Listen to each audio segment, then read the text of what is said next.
Brought to you by TechnoSpark 20 series smartphones.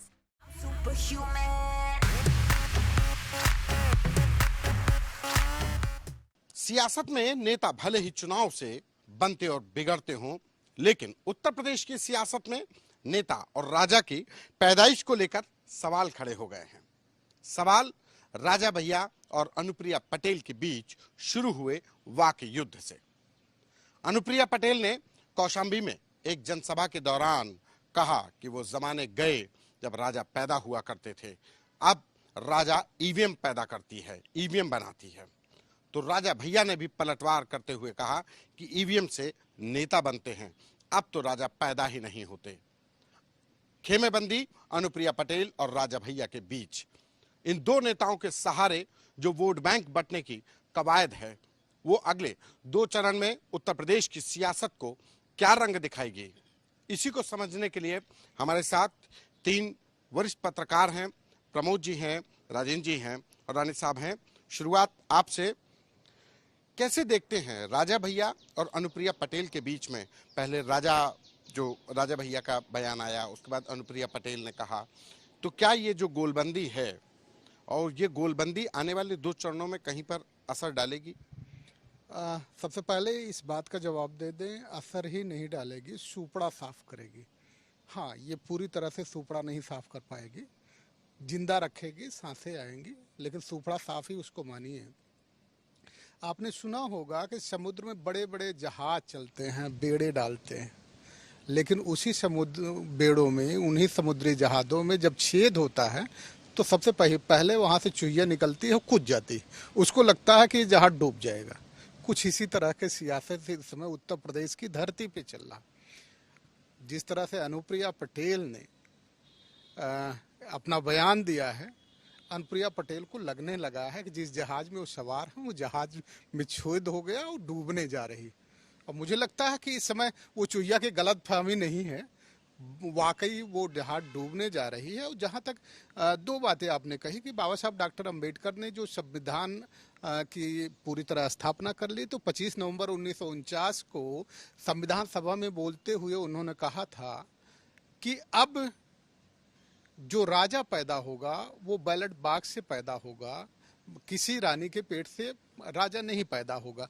उनका अर्थ कहने का मतलब ये था कि इस देश की लोकतंत्रात्मक व्यवस्था हो गई है और लोकतंत्र में जिसको प्रतिनिधि चुना जाएगा वो राजा नहीं होगा, वो सारे प्रतिनिधि अपना नेता चुनेंगे और उस नेता को राष्ट्रपति, चाहे टिटुलर हेड ही क्यों न हो, राष्ट्रपति उसे शपथ दिलाएगा। शपथ दिलाने के बाद उसके कार्यकारी पावर आ जाएंगे, तो वो राजा नहीं, राजा तो छोटे छोटे हुआ करते थे, वो पूरे देश का 565 राज्य हुआ करते थे, तो वो राजा नहीं है, राजा से बहुत बड़ी पावर है। तो वो उन्होंने बताया कि अब बैलेट बॉक्स से पैदा होगा। लेकिन जो अभी अनुप्रिया ने जवाब इस तरह से प्रश्न किया है, हमें लगता है कि उनको ये लगने लगा कि जिस नाव में नहीं, जिस जहाज में वो बैठी, वो जहाज पूरी तरह से डूबने जा रहा है और शायद आधे से ज्यादा डूब गया है। ये आप थोड़ा सा विस्तार से और समझा दीजिए कि कैसे आप इस अनुप्रिया पटेल के इस बयान की व्याख्या करते हैं कि अनुप्रिया पटेल को लग रहा है कि ये जो बीजेपी का जहाज है वो डूबने जा रहा है। क्यों लगता है आपको ऐसा? ये तीसरा चुनाव है अनुप्रिया पटेल का गठबंधन के साथ जुड़ने का। इससे पहले इतना हल्का बयान उन्होंने कभी मिर्जापुर में भी नहीं दिया था। प्रतापगढ़ की धरती पर आकर के इस तरह का बयान दिया जाना, और ऐसी स्थिति में जब अमित शाह ने राजा भैया को बुला करके कर्नाटक में बुला करके मीटिंग की हो और जौनपुर की सेटिंग की हो, ऐसी स्थिति में प्रतापगढ़ में पहुंच करके ये बात कहना, आपको क्या लगता है क्या संदेश जाते हैं? ये सियासत के संदेश क्या जाते हैं? ये 2 चरण के जो चुनाव है, 2 चरण के चुनाव में बीजेपी तकरीबन साफ है, 2 या 3 सीटें इसके दोनों चरण में आएगी, उससे ज्यादा सीट आने वाली नहीं है। और आप ये मान लीजिए, अभी तक हमें जो लगता था कि तकरीबन 32 सीट इंडिया गठबंधन को यूपी से मिलेगा, लेकिन अब हम दावे के साथ कह सकते हैं कि 32 से बहुत आगे जो इसकी संख्या जा रही है। एग्जैक्ट फिगर अभी हम नहीं बता पाएंगे। लेकिन राजा भैया का क्या विरोध अनुप्रिया के लिए मुश्किलें खड़ी करेगा? राजा भैया तो चूंकि बीजेपी से राज्यसभा का जब चुनाव हुआ, राज्यसभा में तो उन्होंने बीजेपी के लिए मतदान किया। अमित शाह बेंगलोर में जाकर के राजा भैया से मुलाकात भी करते हैं। राजा भैया के जो दूसरे करीबी हैं धनंजय सिंह, वो बीजेपी के साथ ही खड़े हैं, वो तो प्रचार करते आज नजर आ रहे हैं।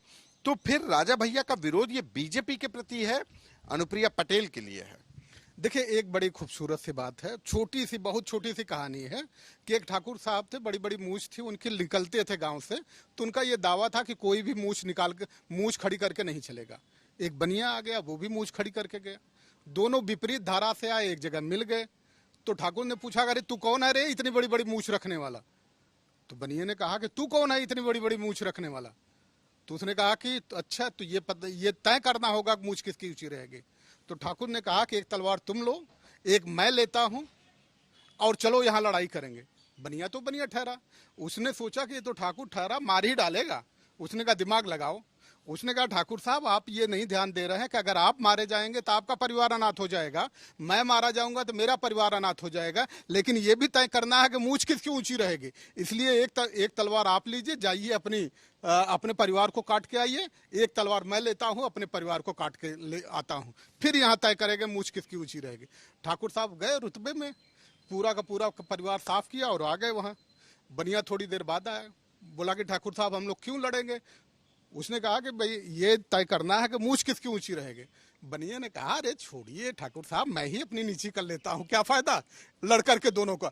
तो इसी तरह से अनुप्रिया को पूरी तरह से मालूम था कि ठाकुर को जज्बाती बनाया जाए तो निश्चित तौर पे जिधर हम हैं, नुकसान नहीं होगा अनुप्रिया को, क्योंकि उनकी जो पार्टी है, या आने वाले मिर्जापुर में तो अब सीधे से चुनाव उन्हीं का है, तो इसका जो क्षत्रिय वोट बैंक है बीजेपी को भी नुकसान करेगा। पहले ही क्षत्रिय नाराज है।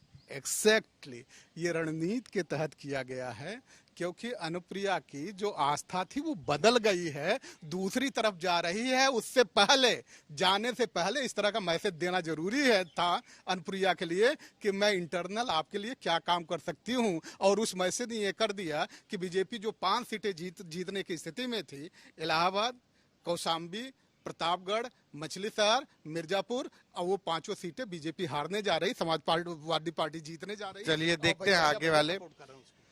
राजेंद्र जी, एक सवाल आपसे, ये इस पूरी चर्चा में इसलिए बहुत अहम, क्योंकि जिस तरीके से अनुप्रिया पटेल का जो बेल्ट है प्रतापगढ़ से लेकर के मिर्जापुर तक, वहां पे राजा भैया ने खुले में एक कहा कि अनुप्रिया पटेल का वो विरोध कर रहे हैं। अभी भी राजा भैया ने समाजवादी पार्टी के उनके कार्यकर्ता, उन्होंने चूंकि निर्णय अपने लोगों के बीच छोड़ दिया था, उनके कार्यकर्ता डिस्ट्रिक्ट लेवल पे समाजवादी पार्टी के साथ हैं, लेकिन अनुप्रिया पटेल से 1 to 1 हो गया है। इसका खामियाजा बीजेपी को, अनुप्रिया पटेल को कैसे देखते हैं? क्या ये ओबीसी वोट बैंक की गोलबंदी है? क्योंकि एक तरफ संगम लाल गुप्ता कहते हैं कि क्या तेली का बेटा सांसद विधायक नहीं हो सकता है, वो भी एक इमोशनल कार्ड खेला। हमारा कहना यह है कि अनुप्रिया पटेल ने ये जो बयान दिया है बड़ा सोच समझ के दिया है। उसके पीछे कई कारण हैं। एक तो पहला कारण, उनको अब लगने लगा है कि जैसा कि पूर्व वक्ता ने कहा कि ये समुद्र, मतलब ये नाव डूब रही है, तो इस वजह से ये दिया। दूसरा, अपने मतदाताओं को कंसोलिडेट भी करना है, क्योंकि राजा भैया और अनुप्रिया पटेल दोनों सत्ता के पोषक है। दोनों लोगों का आप पूरा चाल चरित्र, ये दोनों लोग सत्ता के साथ ही रहते हैं। तो यही कारण है ये लोगों ने, और हमें लगता है राजा भैया बहुत कुछ अनुप्रिया पटेल का कुछ नहीं कर पाएंगे, क्योंकि वो वोट ऑलरेडी उनका कंसोलिडेट है। और वो ये बयान जो दिया है, उन्होंने अपने मतदाताओं को उत्सर्जित करने के लिए दिया है। 5 चरणों के चुनाव में मतदाताओं का रुख बड़ा उदासीन रहा है। तो ये इस घटनाक्रम से दोनों तरफ तलवारें खींच गई हैं और दोनों लोग अपने मतदाताओं को कंसोलिडेट। इसका कैसे असर देखते हैं आने वाले 2 चरणों के चुनाव में? क्योंकि ये जो 2 बेल्ट हैं बहुत अहम हो जाती हैं। पूर्वांचल आप समझ लीजिए कि प्रयागराज से लेकर के, और पूरा गोरखपुर, अभी जौनपुर में है अम्बेडकर नगर, ये पूरा बेल्ट इसी से प्रभावित है। तो ये जो जातियों की गोलबंदी तो नहीं है कि इससे जातियों की गोलबंदी मजबूत होगी, किसका पलड़ा भारी हो जाएगा। राजा, और वैसे पहले भी जो क्षत्रियों की नाराजगी है उसी को दूर करने के लिए राजा भैया से भी कहा गया कि मुलाकात हुई, और राजा भैया ने तो आस्था बीजेपी की तरफ दिखाई ही थी। उन्हीं के कहने पर तो राकेश प्रताप सिंह और अभय सिंह, ये तमाम लोग आए भी थे। तो फिर अब ऐसी क्या बात हो गई कि राजा भैया ताल ठोक रहा अमित शाह से मुलाकात के बाद भी? ऐसा है, ये राजा भैया का जो मकसद भाजपा से पूरा नहीं हुआ है। और अब उनको लगने भी लगा है, उनको भी ये महसूस होने लगा है कि शायद वो चीज़ें इनकी जो सत्ता के साथ रहने का वो धारणा पूरी नहीं होगी, इसीलिए वो भी अब सपा के साथ जाने के जो सुनने में आता है कि हर सपा के प्रत्याशियों को समर्थन कर रहे हैं।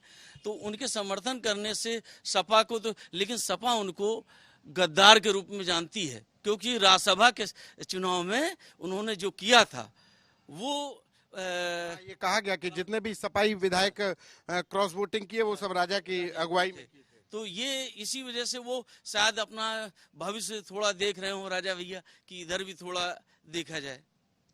प्रमोद जी से कमेंट ले लेते हैं। प्रमोद जी, आप राजा भैया को उस दौर से जब वो बीएसपी मायावती ने टाडा पोटा लगाया, और तब भी आप ही के सामने उनका डेब्यू हुआ था, वो आए थे, कैसे देख रहे हैं राजा भैया कितने भारी पड़ेंगे? ये जो गोलबंदी है, जो वाकयुद्ध शुरू हुआ है, ये किसके लिए फायदेमंद, किसके लिए नुकसानदायक, क्या जातियों का समीकरण बनेगा, बिगड़ेगा?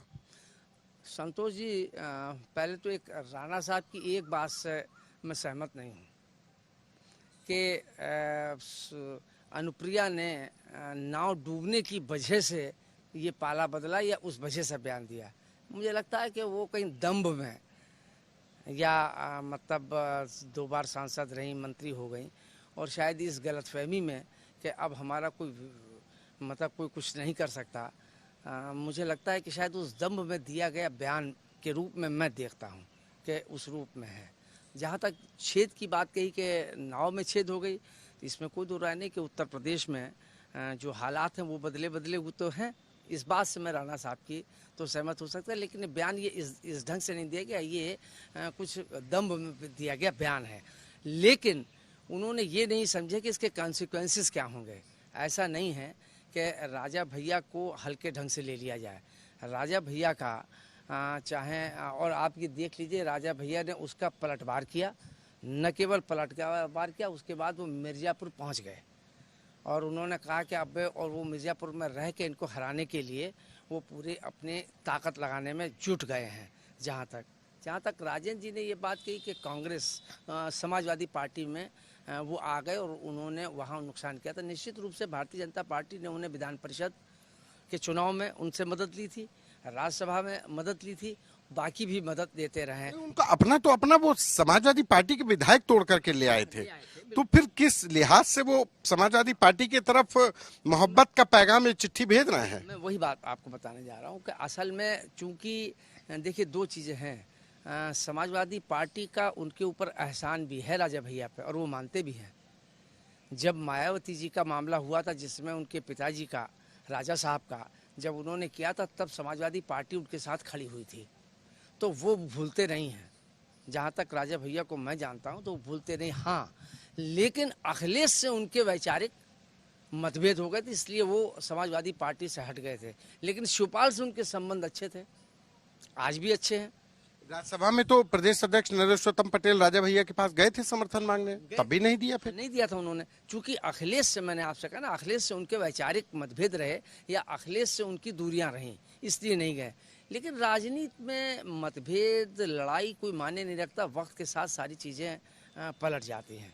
जब ये गए, जो राजा भैया जब वहाँ गए हैं मिलने के लिए, उससे पहले वो चाहते थे कि हमारी पार्टी को एक टिकट दे दी जाए, और यही बात उन्होंने अपने समर्थकों की जब बैठक बुलाई अपने यहाँ, तो उन्होंने एक बात ये कही कि चूंकि हमारा कोई प्रत्याशी नहीं है, हमारा किसी से गठबंधन नहीं है, तो समाजवादी पार्टी से तो उनके दूरियां थी, गठबंधन का कोई प्रश्न नहीं था इंडिया गठबंधन में आने का।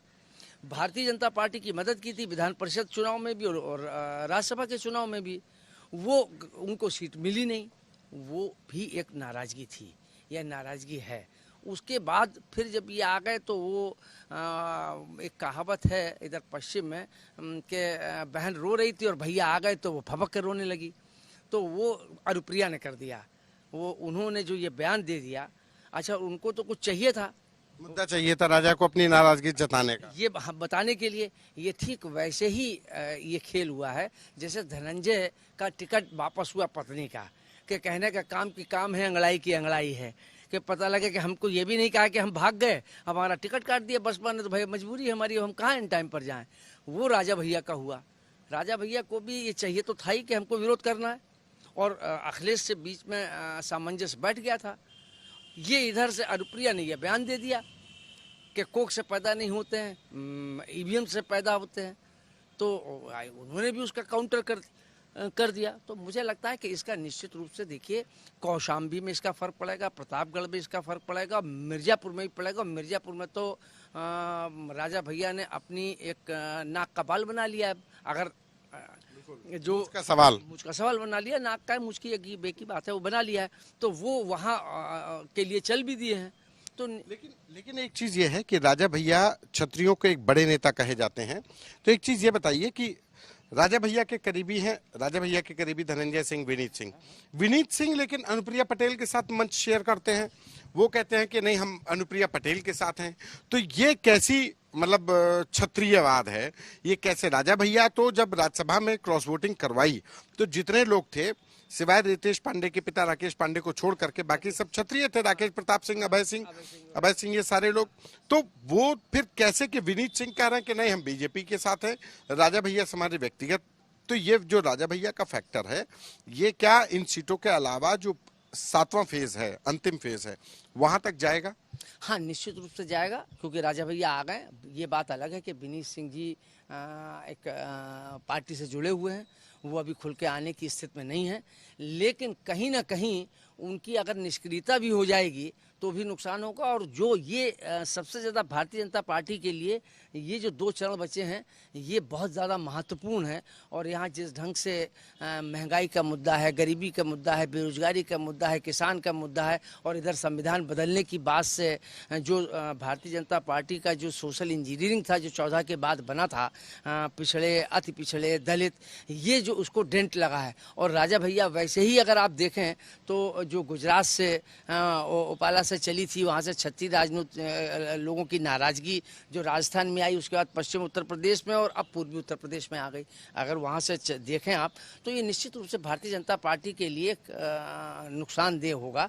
और इसमें कहीं ना कहीं भारतीय जनता पार्टी को नुकसान होगा, क्योंकि दलित, पिछड़ा, अति पिछड़ा और प्लस ये क्षत्रिय, जिसको मतलब किसी ढंग से जौनपुर की सीट बचाने के लिए उसमें राजा भैया का भी योगदान रहा कि उन्होंने धनंजय को समझाने की कोशिश करी भारतीय जनता पार्टी के साथ साथ कि भाई तुम आ जाने दो, मतलब बीजेपी के प्रत्याशी को जीतने दो। तो वो उन्होंने जिस ढंग से वापस हुआ, तो वो कहीं ना कहीं निश्चित रूप से वो जो क्षत्रियों का मैनेजमेंट हो रहा था वो फिर गड़बड़ा गया है। क्षत्रियों का मैनेजमेंट गड़बड़ा गया है।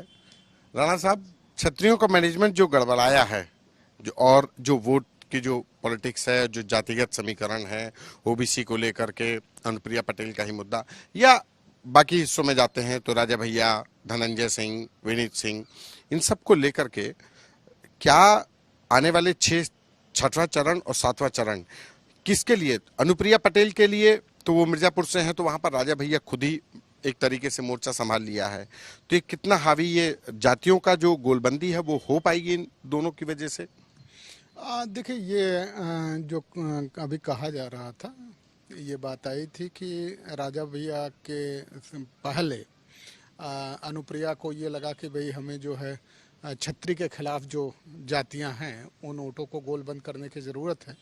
लेकिन ये भी हमें आपको समझना चाहिए कि प्रतापगढ़ एक ऐसा जिला है, और ख़ास तौर से कौशाम्बी के 2-3 विधानसभाएं ऐसे हैं। हाँ, बाबागंज और कुंडा से राजा भैया खुद है, बाबागंज उनके समर्थित। ये तो प्रतापगढ़ का है। और जो उसके कौशाम्बी की जो स्थितियां हैं, वो स्थितियां इस तरह की हैं कि जहां निष्पक्ष चुनाव नहीं हुआ करता, और उस चुनाव को बड़े पैमाने पे राजा भैया प्रभावित करते हैं। इसको चाहे हम लोग स्वेच्छा से स्वीकार कर लें या अनमने ढंग से स्वीकार कर लें, स्वीकार करना पड़ेगा। तो ऐसी स्थिति में कि कहते हैं कि man eaters are made not born, नरभक्षी बनाया जाता है, पैदा नहीं होता। तो ऐसी चुनाव की स्थिति में राजा भैया को शेर ही नहीं रहने दिया गया, बल्कि नरभक्षी बनाने का प्रयास किया गया है। तो जाहिर सी बात है, जब नरभक्षी बनाने का प्रयास किया गया है तो वो जो स्क्रिप्ट लिखा गया है, इतनी आसानी से लिखा गया स्क्रिप्ट नहीं है, बहुत दूरगामी परिणाम के हिसाब से स्क्रिप्ट लिखा गया होगा। अगर आप हिटलर की हिस्ट्री जानते हो तो हिटलर का पतन तब शुरू हुआ था जब हिटलर ने ये कहा कि आर्य कौम पैदा ही इसीलिए होते हैं कि पूरी दुनिया में वो राज करें। तभी उनका पतन होना शुरू हुआ था। और ये बीजेपी का और बाकी लोग क्या बीजेपी का फुल फॉर्म जानते हैं, मुझे नहीं मालूम क्या फुल फॉर्म है, लेकिन जो उसके चरित्र को उजागर करता है वो ये उजागर करता है भ्रष्टाचार जननी पार्टी। तो उस भ्रष्टाचार जननी पार्टी का निश्चित तौर पे इस समय ये मतलब ये इस समय जहाज डूब रहा है आपको। चरित्र उजागर करता है। जहाज डूब रहा, पूरी तरह से डूबने वाला है और उसमें छेद ही। अच्छा, इसकी जो जातियों की जो गोलबंदी है, क्या ये हो पा रही है? जातियों की गोलबंदी हुई है, चाहे वो 400 पार का नारा हो, संविधान बदलने की बात हो, आरक्षण को खत्म करने की बात हो, क्योंकि आरक्षण को लेकर के अब सियासत और तेज हो गई है। एक कोलकाता हाई कोर्ट ने ममता बनर्जी की पश्चिम बंगाल की सरकार को लेकर के कहा कि ये जो आरक्षण है बीते 20-21 सालों के सारे सर्टिफिकेट रद्द कर दिए। ममता बनर्जी ने हाईकोर्ट को ही के आदेश को मानने से मना कर दिया। अब एसटी हसन जो समाजवादी पार्टी के नेता वो कह रहे हैं कि अब राष्ट्रीय स्तर पे अगर इंडिया गठबंधन आएगा तो मुस्लिमों को आरक्षण दिया जाएगा जिस तरीके से हिंदू जातियों को आरक्षण। तो क्या ये सारे मुद्दे ये लगातार बढ़ते जा रहे हैं, ये उत्तर प्रदेश के 2 चरणों पर हावी रहेंगे? देखिए, इसमें कोई दो राय नहीं, जातियां ये सत्य हैं इंडिया के लिए, उसे कोई इनकार नहीं कर सकता। किसी ने अगर ये कह दिया कि हमने जातिवाद खत्म कर दिया तो वो कोरा बकवास है, उस पर कोई आधार नहीं है। और जातियां अपना महत्व रखती हैं, जातियों में उनके रिश्ते हैं, जातियों में उनके संबंध हैं, और जातियों का आधार पे ही जब वो आगे बढ़ते हैं तो जातियां कभी नहीं खत्म होगी। और इस बात को राहुल गांधी ने भी बड़े पैमाने पे कहा कि 90% लोग ऐसे हैं जो देश में विकास के मुख्य धारा है, उस धारा से उनको हटाया गया है। इसलिए जब हमें मौका मिलेगा तो कार्यपालिका, न्यायपालिका, मीडिया, सीबीआई, ईडी, रा, आईबी, सब में उनको प्रोपोर्शनेट रिप्रेजेंटेशन देंगे। तो अगर मुस्लिम को भी प्रोपोर्शनेट रिप्रेजेंटेशन दिया जाएगा तो उसको आरक्षण नहीं कहा जा सकता। वो संविधान की एक भावना है, मूल भावना है, वो संवैधानिक अधिकार है। उसको अगर दिया जाता है तो निश्चित रूप पे माना जाएगा ये सरकार जो है वो रिप्रेजेंटेटिव की गवर्नमेंट है, लोकतंत्र के आधार पर आगे चल रही है, लोकशाही के आधार पर आगे चल रही है, जमहूरियत को मजबूत कर रही है। तो इसको आरोप लगाना बेमानी है। राजन जी, जातियों का जो ध्रुवीकरण है, क्या ये हो पा रहा है संविधान, 400 पार, इन सब मुद्दों को लेकर के? और ये पहली बार ऐसा है कि ये देश का चुनाव राष्ट्रवाद के मुद्दे पर नहीं हो रहा है। अब लोग अपने व्यक्तिगत जो सरकार ने अभी तक का 10 सालों में तमाम चीज़ों से दिग्भ्रमित किया गया है। हम जब ज़मीन पे जाते हैं, सबसे बड़ी बात दलितों और पिछड़ों मुस्लिमों को इस बात का डर, ऐसा 400 पार का जब इन्होंने नारा दिया तो उनको एहसास हो गया कि ये संविधान को ख़त्म कर देंगे। इनके तमाम सांसदों ने आग में घी का काम किया और वो इतना तेज़ी से फैला, आज वो ये लोग इतना सफाई दे रहे हैं, गले की हड्डी बन गया, गले की हड्डी बन गया। और वो इतना तेज़ी से, हाँ, ये इतना तेज़ी से जो दलित जो 5 किलो राशन के चक्कर में दिया था, अब वो नहीं दे रहा है।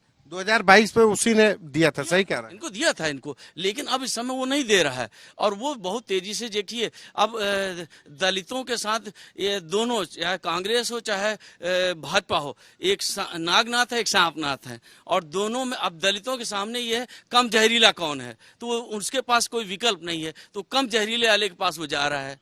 कम जहरीला मतलब? कम जहरीला कांग्रेस इस समय। हाँ, अब सबसे बड़ी बात है 1984 से लेकर 2022 तक दलित वोट बैंक पूरी तरीके से बहन जी के साथ था, धीरे धीरे उनकी, लेकिन जो उन्होंने अभी आकाश आनंद को हटाया उसका बहुत बुरा इम्पैक्ट गया है। और दलितों में ये संदेश गया कि बहन जी पूरी तरीके से, बहन जी पर दबाव है कि भाजपा ने हटवा की तरह काम भी पार्टी की तरह, लेकिन दलितों में ये संदेश गया कि भाई इनकी दबाव की वजह से आकाश के खिलाफ कार्रवाई की गई है। उसका बहुत बड़ा कि वो अब बसपा को भी नहीं वोट दिया है। तमाम अभी एक सीनियर लीडर बसपा के कभी रहे हैं तो उन्होंने हमको बताया कि बहुत सारे लोग वो पूछ रहे थे कि हम वोट इस बार किसको दें, तो उन्होंने कहा कि भाई आपके सामने विकल्प है, बसपा इस समय कोई मतलब प्रभावशाली नहीं है, तो जहां प्रभावशाली है वहां दीजिए, जो आपके हितों की बात करता उसकी ओर जाइए। तो कांग्रेस इस समय बहुत तेजी से बात कर रही है संविधान बचाने के और उनको आरक्षण बचाए रखने की, ये सब, तो इस वजह से ये है। क्या संविधान बदलने 400 पार के मुद्दे पर बीजेपी को घेरा गया, उस घेरने में विपक्ष सफल हो गया, इसका साइड इफेक्ट बीजेपी को भुगतना पड़ रहा है? नहीं, निश्चित रूप से संतोष जी देखिए, इसमें विपक्ष ने घेरा नहीं, मैं तो कहूंगा कि ये मुद्दा खुद दे दिया। मुद्दा उन्होंने खुद थाली में परोस के दे दिया है कि आप हमारी 400 की व्याख्या करिए। जो फैजाबाद के लल्लू सिंह ने, आप गुजरात का ले लीजिए, जो उन्होंने जिस ढंग से वहाँ किया, बाकी आप राजस्थान आ जाइए, फिर पश्चिम आ जाइए, फिर यहाँ अनुप्रिया ले लीजिए। तो ये जो बात रखी गई कि अगर हमारे 400 हमको चाहिए, जो ये मुझे लगता है कि कोई एक सुनियोजित ढंग से नहीं, ये जो एक ये कहा जाए कि भारतीय जनता पार्टी या मोदी जी की प्रशंसा में और ये साबित करने के लिए हमसे बड़ा कोई लॉयल नहीं है। जैसे इंडिया शाइनिंग एक तरीके से बीजेपी के लिए उल्टा पड़ गया था, ठीक वैसे ही।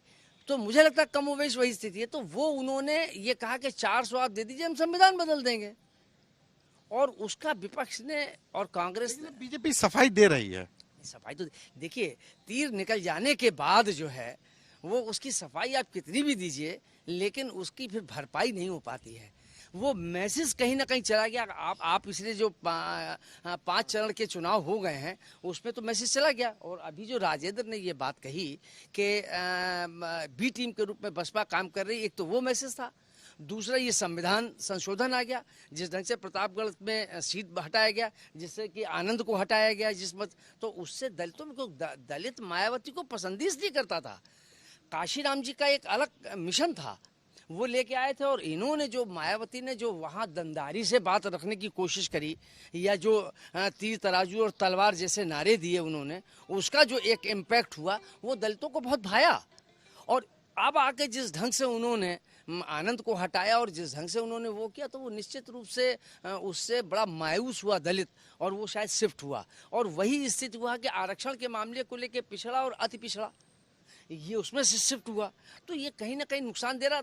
वोटिंग कम हुई, इनका कार्यकर्ता निकला नहीं शहर का, इनके जो भारतीय जनता पार्टी के कार्यकर्ता थे वो शिथिल रहे, उनमें मायूसी रही, या वो निकले नहीं, कारण जो भी कुछ रहे हों। तो ये कहीं ना कहीं एक पूरा इम्पैक्ट इस ढंग का बन रहा है, जो भारतीय जनता पार्टी को कहीं ना कहीं तमाम भारतीय जनता पार्टी के मोदी के प्रयासों के बावजूद वो एक मुश्किलें खड़ी कर रहा है उनके सामने। और उसके लिए वो खुद जिम्मेदार हैं, उनकी पार्टी जिम्मेदार है, पार्टी के लोग जिम्मेदार हैं कि जो इशू विपक्ष को देते चले जा रहे हैं। एक आखिरी कमेंट सभी से एक आखिरी कमेंट ले लेंगे। आने वाले 2 चरण किसके लिए राह कठिन?